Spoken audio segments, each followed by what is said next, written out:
Okay students, मैं आप लोगों को प्रीवियस वीडियो में स्पीड एंड वेलोसिटी पढ़ाई थी और कुछ न्यूमेरिकल क्वेश्चन भी सॉल्व करवाई थी, है ना। और स्पीड एंड वेलोसिटी का डेफिनेशन, एसआई यूनिट, ये सब मैं बता चुकी हूँ।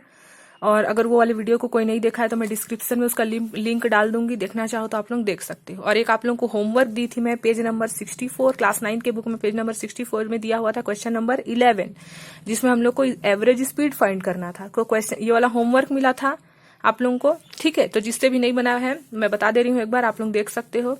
नीरज रीच स्कूल इन ए कार। नीरज जो है वो स्कूल जाता है कार में और उसका जो एवरेज स्पीड है वो 20 किलोमीटर है। While returning his speed become, जब वो रिटर्न वापस आता है अपना तो उसका जो स्पीड है वो कितना है, 30 किलोमीटर है।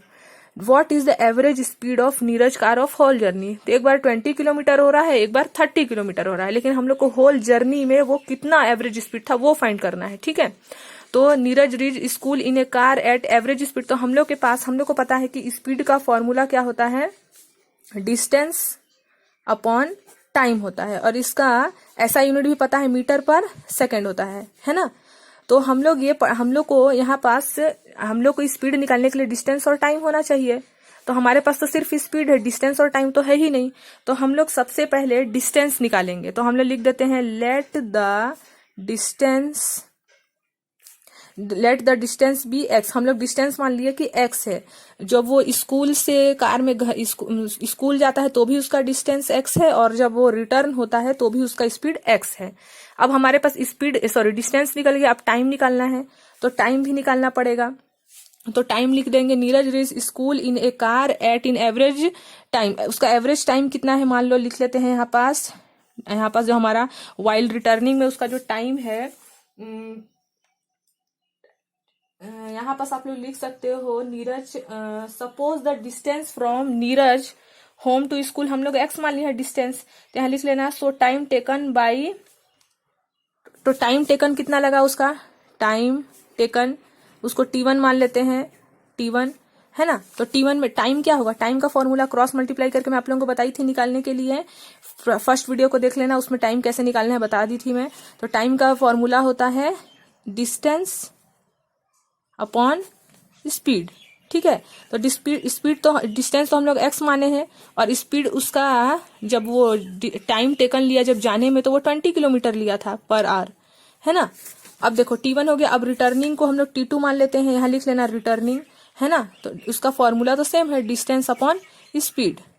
तो डिस्टेंस तो x ही है और स्पीड रिटर्निंग में चेंज हो गया था, 30 किलोमीटर हो गया, तो यहाँ लिख देते हैं 30 किलोमीटर। अब हम लोग एवरेज टाइम निकाल लेते हैं, मतलब टोटल टाइम निकाल लेते हैं, ठीक है। तो यहाँ देखो लिख लेते हैं यहाँ पास टोटल टाइम। टोटल टाइम में क्या करेंगे, T1 प्लस T2, ठीक है। T1 का वैल्यू कितना है, x अपॉन 20, और T2 का वैल्यू x अपॉन 30, ठीक है। तो 20 और 30 का एलसीएम 60 आएगा। अब 20 में से 60 डिवाइड करेंगे तो क्या आएगा, 3 आएगा ना। 23 जा 60, तो ऊपर में यहाँ 3x आ गया और यहाँ पास क्या आएगा 2x। तो 3 + 2 5x अपॉन 60, ठीक है। ये आ गया टोटल टाइम। टोटल टाइम हमारा निकल गया। जो हमको देखो, हम लोग डिस्टेंस तो हम लोग माने थे x, लेकिन हम लोग के पास टाइम नहीं था। तो टाइम हम लोग निकालिए, टोटल टाइम हम लोग निकाले थे x अपॉन 20 और x अपॉन 30। तो टोटल टाइम हम लोग क्या ले लिए, 5 अपॉन 60। अब हम लोग यहाँ ऐसे लिख सकते हैं, यहाँ पास हम लोग ऐसे भी लिख सकते हैं कि टोटल डिस्टेंस कितना कवर किया नीरज। टोटल डिस्टेंस आने और जाने में x प्लस एक्स, यानी कि 2x डिस्टेंस कवर किया। तो हमारे पास टोटल डिस्टेंस मिल गया 2x, x प्लस x मिल गया, यानी कि 2x, ठीक है।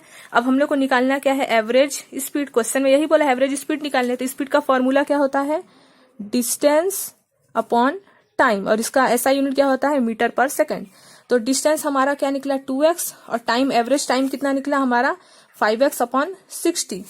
तो हम लोग इसको ऐसे सॉल्व कर सकते हैं, 2x का 2x लिख दिए, इसका मतलब डिवाइड होता है ना, ऐसे लिख सकते हैं ना, डिवाइड को 5x अपॉन 60। और आप लोगों को मैं बताई हूँ कि डिवाइड को जब हम लोग मल्टीप्लाई में चेंज करते हैं तो रेसिप्रोकल हो जाता है, 60 ऊपर चले जाएगा और 5x नीचे, x से x कैंसिल हुआ, ठीक है। और यहाँ 5 1 जा 5, ऊपर भी 5 1 जा 5, यहाँ कितना बचा 1, 5 2 जा 10, तो 12 2 जा 24 किलोमीटर पर आवर। यानी कि उसका जो एवरेज स्पीड हुआ जब वो अपना होम से जब वो स्कूल के लिए निकला तो 20 किलोमीटर था, और जब वापस आया था तो 30 किलोमीटर था। यानी कि आने जाने दोनों में उसको कितना स्पीड उसका था, उसके कार का दोनों आने जाने मिला के उसका जो एवरेज स्पीड था वो था 24 किलोमीटर पर आवर। ठीक है, अब हम लोग नेक्स्ट देखते हैं जो हम लोग को आज पढ़ना है, मोशन। ठीक है, uniform motion and non uniform motion. तो उससे पहले मैं आप लोगों को स्पीड एंड वेलोसिटी का मैं बोली थी आप लोगों को कि मैं आप लोगों को इसका डिफरेंस बता दूंगी। तो देख लेते हैं, speed is rate of change of, देखो स्पीड एंड वेलोसिटी का अगर कभी भी डिफरेंस पूछेगा तो आप लोग सबसे पहले तो उसका डेफिनेशन ही लिख दोगे।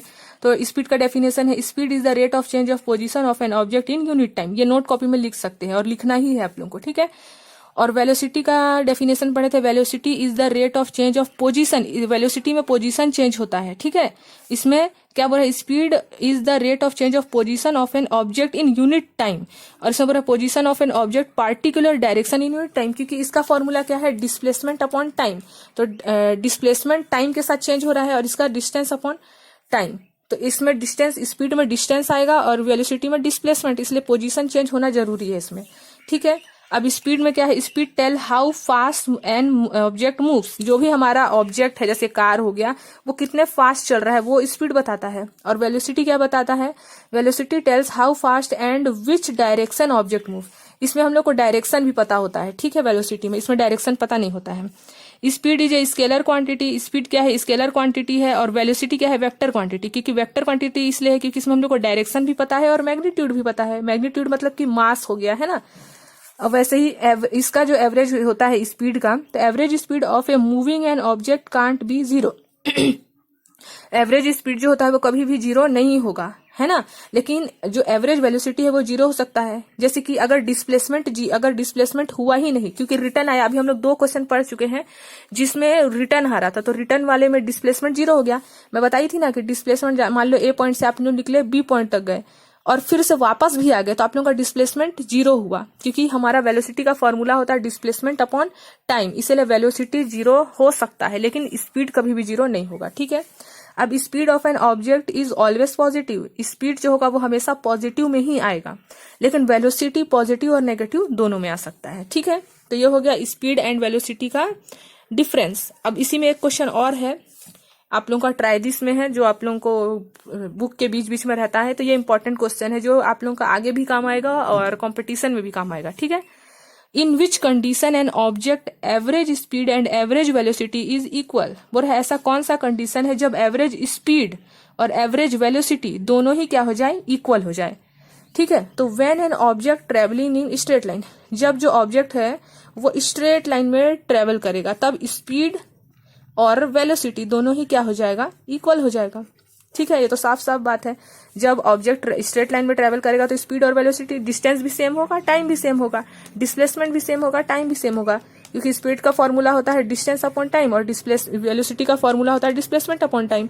तो जब दोनों ही सेम है तो ऑफकोर्स सी बात है कि यहाँ पास average speed and average velocity क्या होगी, इक्वल होगी। तो समझ गए, तो आप लोग इसको लिख सकते हो, when the object travelling in a straight line, तभी एवरेज स्पीड और एवरेज वेलोसिटी क्या होगी, इक्वल होगी। ठीक है, अब हम लोग नेक्स्ट वीडियो में देखते हैं uniform motion and non uniform motion. तो ठीक है, पहले आप लोग इसको अच्छे से देख लो फिर इसको देखना। तो अब देखते हैं uniform and non uniform motion.